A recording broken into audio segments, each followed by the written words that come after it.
नमस्कार दोस्तों, मैं Dharmendra Verma online study with DK में आपका बहुत बहुत स्वागत करता हूं। आज हम बात करने वाले हैं बाल विकास में जो सिद्धांत होते हैं उनके उपनाम के बारे में। उदाहरण के तौर पर हम जाने, जैसे कि आपसे पूछा गया कि प्रयास एवं त्रुटि का जो सिद्धांत है उसको किस नाम से जाना जाता है और किस नाम से जाना जाता है। इस प्रकार के प्रश्न आपसे पूछे जाए एग्जाम हो या फिर अन्य टेट एग्जाम हो, तो उसी को देखते हुए यहाँ पर 13 सिद्धांत लिए हैं जो कि इंपोर्टेंट है। इनके उपनाम आपको बताए जाएंगे, इनके अन्य नाम आपको बताए जाएंगे। तो आपको स्किप नहीं करना है, वीडियो को पूरा देखना है और अंत में हमें जरूर बताना है कि आज का जो वीडियो है वो आपको कैसा लगा। यहाँ पर किस किस सिद्धांतों को आपको बताया जाएगा, उसके प्रवर्तक के बारे में भी आपको बताया जाएगा। जैसे कि गेस्टाल्ट सिद्धांत के प्रवर्तक कौन है? मैक्स वर्दीमर, कोहलर, कोफका और लेविन है।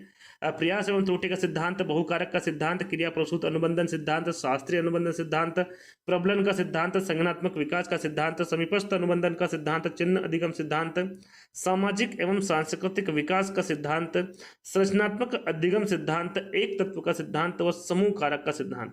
ये जो 13 सिद्धांत हैं इनके बारे में आपको बताया जाएगा कि इनको और किन किन नामों से जाना जाता है। तो आपको स्किप नहीं करना है, वीडियो को लाइक करना है, शेयर करना है, चैनल को सब्सक्राइब कर लेना है।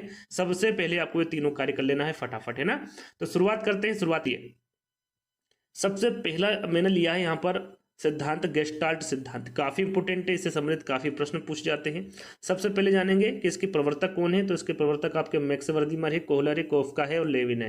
यदि जनक के बारे में पूछे कि भाई जनक कौन है गेस्टाल्ट सिद्धांत के, तो याद रखिएगा वो मैक्स वर्दीमर है। कौन है? मैक्स वर्दीमर है ना। तो इस प्रकार के प्रश्न आपके यूपी टेट एग्जाम में और अन्य टेट एग्जाम में पूछे जाते हैं। तो अब बात करते हैं कि जो गेस्टाल्ट सिद्धांत है उसको और किस किस नाम से जाना जाता है। अंतर्दृष्टि का सिद्धांत, सीधे सीधे आपसे पूछा जाए कि अंतर्दृष्टि का सिद्धांत किसके द्वारा दिया गया है, तो वो आपका कोहलर के द्वारा दिया गया है ना। इस प्रकार के प्रश्न पूछे जाते हैं। समझ का सिद्धांत भी कहते हैं आपका गेस्टाल्ट सिद्धांत को। गेस्टाल्ट सिद्धांत भी कहा जाता है, गेस्टाल्टवादी सिद्धांत भी कहा जाता है, पूर्णाकार का सिद्धांत भी कहा जाता है, सूझ सिद्धांत भी कहा जाता है, समग्र सिद्धांत भी कहा जाता है, सोच का सिद्धांत और पूर्ण से अंश का सिद्धांत। ये 9 जो मैंने नाम बताए हैं किसके नाम है, किसके अन्य नाम है या फिर उपनाम है गेस्टाल्ट सिद्धांत के। तो इनको अच्छे से याद कर लीजिएगा, स्क्रीनशॉट ले लीजिएगा, चाहे तो आप इसके नोट्स भी बना सकते हैं, जब भी एग्जाम हो पढ़ लीजिएगा, है ना।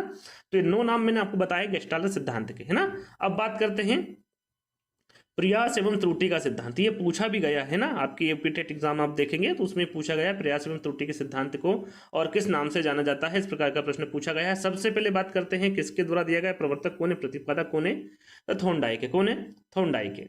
अब इसके उपनाम क्या है? प्रयत्न एवं भूल का सिद्धांत भी इसे कहा जाता है, उद्दीपन अनुक्रिया सिद्धांत भी इसे कहा जाता है, सिद्धांतवाद का सिद्धांत भी इसे कहा जाता है, संबंधवाद का सिद्धांत कहा जाता है, सह संबंधवाद का सिद्धांत कहा जाता है, अनुबंध सिद्धांत कहा जाता है, प्रयास का सिद्धांत कहा जाता है, एसआर थ्योरी का सिद्धांत कहा जाता है और आवृत्ति का सिद्धांत कहा जाता है। इसे भी 9 अन्य नामों से जाना जाता है प्रयास एवं त्रुटि के सिद्धांत को। तो याद रखिएगा किसके द्वारा दिया गया और इसके अन्य नाम क्या है, इसके बारे में आपको जानकारी होना चाहिए। चलिए देखिए यहाँ पर तीसरे नंबर पर जो बुद्धि का सिद्धांत है, इसमें बहुकारक सिद्धांत निकल कर आता है। जैसे कि यहाँ पर मैंने आपको बताया कि प्रयास एवं त्रुटि के सिद्धांत किसके द्वारा दिया गया, थॉर्नडाइक के द्वारा। इन्हीं को देखते हुए यहाँ पर मैंने बहुकारक सिद्धांत को भी रखा है, ये भी इन्हीं के द्वारा दिया गया है। थॉर्नडाइक आपको सभी को पता होगा, इसके प्रवर्तक कौन होंगे, थॉर्नडाइक होंगे।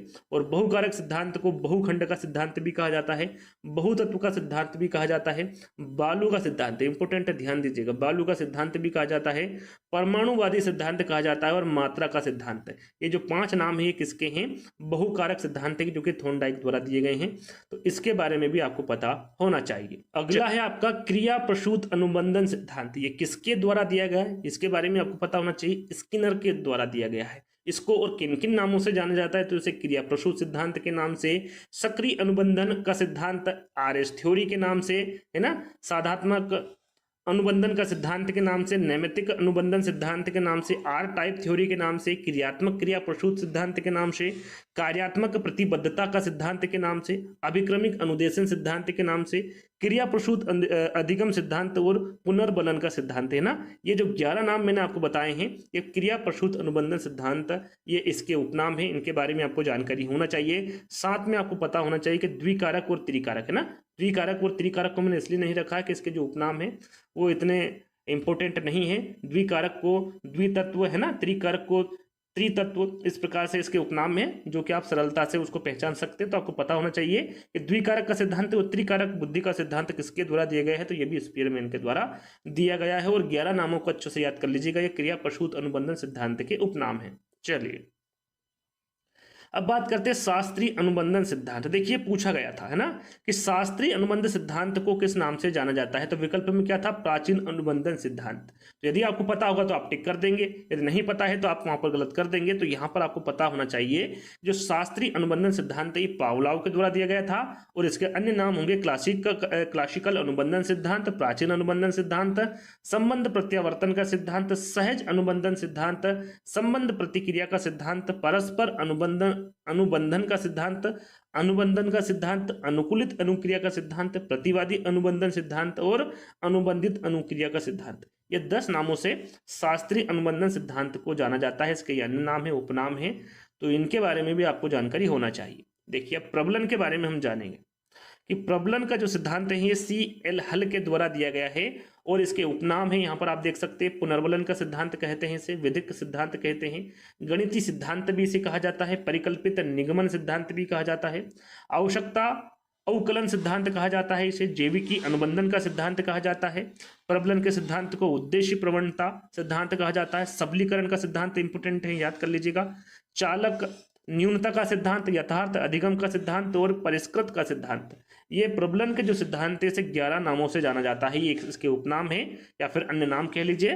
तो इनके बारे में आपको जानकारी होना चाहिए, स्क्रीनशॉट ले लीजिएगा, जब भी समय मिले एक बार पढ़ लीजिएगा, क्योंकि मुझे नहीं लगता कि एक बार में आप याद कर पाएंगे, है ना, इसको आपको बार बार पढ़ना पड़ेगा। संज्ञानात्मक विकास का सिद्धांत, देखिए सीधा सीधा संज्ञानात्मक विकास का सिद्धांत आपको पता है, जिन पियाजे के द्वारा दिया गया है। यहाँ पर अभी यदि पूछा जाए आपसे कि अवस्था सिद्धांत किसके द्वारा दिया गया है, तो कभी कभी बच्चे कंफ्यूज हो जाते हैं। तो आपको पता होना चाहिए ये संज्ञानात्मक विकास के ही उपनाम है, यानी कि संज्ञानात्मक विकास के सिद्धांत को ही विकासात्मक सिद्धांत, विकासीय अवस्था सिद्धांत और अवस्था सिद्धांत कहा जाता है। ये आपको पता होना चाहिए, है ना। इसी प्रकार के प्रश्न एग्जाम में पूछे जाते हैं।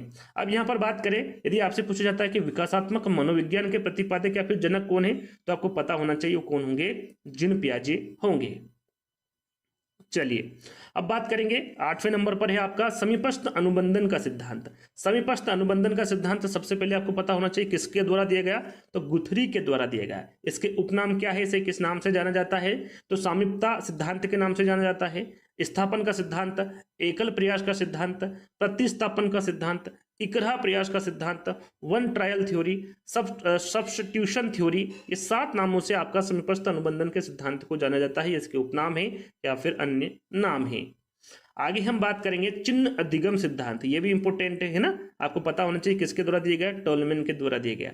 चिन्ह अनुबंधन या फिर चिन्ह सिद्धांत के नाम से जाना जाता है इसे, संकेत अधिगम सिद्धांत के नाम से, चिन्ह पूर्णाकार अधिगम सिद्धांत के नाम से, संज्ञानात्मक मानचित्र सिद्धांत के नाम से, अर्थपूर्ण व्यवहार सिद्धांत के नाम से, प्रत्याशा सिद्धांत के नाम से भी इसे जाना जाता है, प्रतीक अधिगम सिद्धांत और उद्देश्य पूर्ण अधिगम सिद्धांत। चिन्ह अधिगम सिद्धांत को इन सारे नामों से जाना जाता है या फिर इनके ये उपनाम हैं। अब बात करते हैं सामाजिक एवं सांस्कृतिक विकास का सिद्धांत, जो कि काफी इंपोर्टेंट है, एग्जाम में पूछा जाता है। किसके द्वारा दिया गया, तो ये वाइगोत्स्की के द्वारा दिया गया। सामाजिक विकास का सिद्धांत सीधा सीधा पूछा जाता है, किसके द्वारा दिया गया, तो ये वाइगोत्स्की के द्वारा दिया गया। भाषा विकास का सिद्धांत, ये इसके उपनाम है ना, ये किसका उपनाम है या फिर ये किसके अन्य नाम है, सामाजिक एवं सांस्कृतिक विकास के, है ना। तो भाषा विकास का सिद्धांत, सामाजिक रचनावाद, ये भी इसका उपनाम है ना। ZPD आपको पता होगा, जोन ऑफ प्रोक्सिमल डेवलपमेंट सिद्धांत, ये भी आपका उपनाम है इसका, किसका, सामाजिक एवं सांस्कृतिक विकास का। ये इंपोर्टेंट है, ये सबसे ज्यादा पूछा जाता है। तो ZPD के बारे में भी आपको पता होना चाहिए। आगे हम बात करें तो संरचनात्मक अधिगम सिद्धांत, ये किसके द्वारा दिया गया है, तो ये ब्रूनर के द्वारा दिया गया। किसके द्वारा, ब्रूनर के द्वारा दिया गया है संरचनात्मक अधिगम सिद्धांत। इसे अन्वेषण सिद्धांत, इंपोर्टेंट आपका अन्वेषण सिद्धांत है ना, तो इसको अन्वेषण सिद्धांत के नाम से और निर्मितवाद सिद्धांत के नाम से जाना जाता है आपका संरचनात्मक अधिगम सिद्धांत, जो कि ब्रूनर के द्वारा दिया गया। अब बात करेंगे बुद्धि के सिद्धांत के बारे में, है ना। एक तत्व का जो सिद्धांत है वो किसके द्वारा दिया गया है, तो ये अल्फ्रेड बीने के द्वारा दिया गया है। अल्फ्रेड बीने, सीधा सीधा प्रश्न पूछा जाता है ना।